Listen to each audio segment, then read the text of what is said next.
ujung barat Pulau Jawa, di tanah kaya dengan cerita sejarah, berdirilah sebuah kerajaan yang kemudian dikenal dengan nama Kesultanan Banten. Namun, bagaimana awal mula berdirinya kerajaan ini?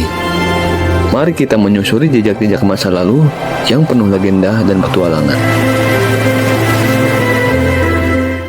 Pada abad ke-15, pesisir Banten sudah dikenal sebagai pusat perdagangan yang ramai, pelaut dan pedagang dari berbagai penjuru dunia, seperti Tiongkok, India, dan Arab, datang untuk menjajakan barang dagangan mereka. Tapi tak hanya perdagangan, yang menjadikan Banten penting juga peran strategisnya, yang menghubungkan jalur laut antara Asia Timur dan Asia Selatan.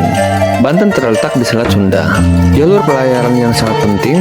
Hal ini menjadikan Banten sebagai titik temu peradaban, tempat pertemuan antara budaya-budaya besar dunia. Pada masa ini, seorang pemuda bernama Maulana Hasanuddin mulai dikenal di kalangan masyarakat Banten. Ia adalah putra dari Sunan Gunung Jati, seorang tokoh penting dalam penyebaran agama Islam di Jawa. Sebagai seorang pemimpin, Maulana Hasanuddin memandang pentingnya kesatuan dan kekuatan dalam membangun kerajaan yang kokoh. Dengan bimbingan dari ayahnya, yaitu Sunan Gunung Jati, Maulana Hasanuddin mulai membangun kekuatan di Banten. Dengan kecerdasan dan keberanian, ia berhasil merebut wilayah Banten dari penguasa lokal yang sebelumnya masih beragama Hindu dan Buddha. Maulana Hasanuddin juga menyebarkan agama Islam di wilayah Banten, menjadikannya sebagai pusat kekuatan Islam di pesisir utara Jawa.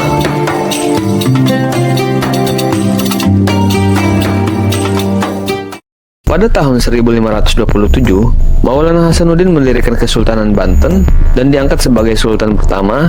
Ia pun menjadi simbol kebangkitan Banten sebagai sebuah kesultanan yang berdaulat. Dalam waktu yang relatif singkat, Kesultanan Banten berkembang pesat. Banten menjadi pusat perdagangan dan kebudayaan yang penting di Asia Tenggara. Sultan Maulana Hasanuddin memimpin dengan bijaksana, menjalin hubungan dengan negara-negara tetangga, dan memperkuat hubungan dagang dengan Eropa, khususnya dengan Portugis dan Belanda. Banten menjadi salah satu bandar terbesar di dunia pada abad ke-16. Kota ini berkembang menjadi metropolis yang penuh dengan kemakmuran dan budaya. Namun seperti halnya kekuatan besar lainnya, Kesultanan Banten juga harus menghadapi tantangan besar. Ketika Belanda dan Portugis datang ke Banten, mereka tidak hanya datang untuk berdagang, tetapi juga untuk menguasai jalur perdagangan.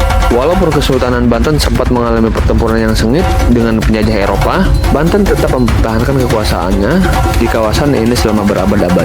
Bahkan Sultan Banten melakukan berbagai strategi diplomatik dan militer untuk mempertahankan kedaulatan dan kesejahteraan rakyatnya.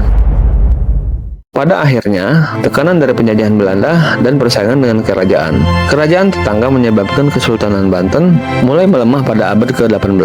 Setelah keselangkaian pertempuran dan perjanjian dengan Belanda, Kesultanan Banten akhirnya jatuh ke tangan penjajah.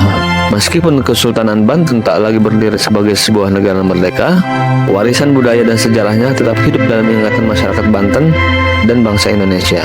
Tradisi seni dan nilai-nilai yang diajarkan oleh pemimpin Banten terus menginspirasi hingga hari ini. Dari sebuah kerajaan kecil yang berdiri di pesisir Jawa, Kesultanan Banten meninggalkan jejak yang tak terhapuskan dalam sejarah Indonesia.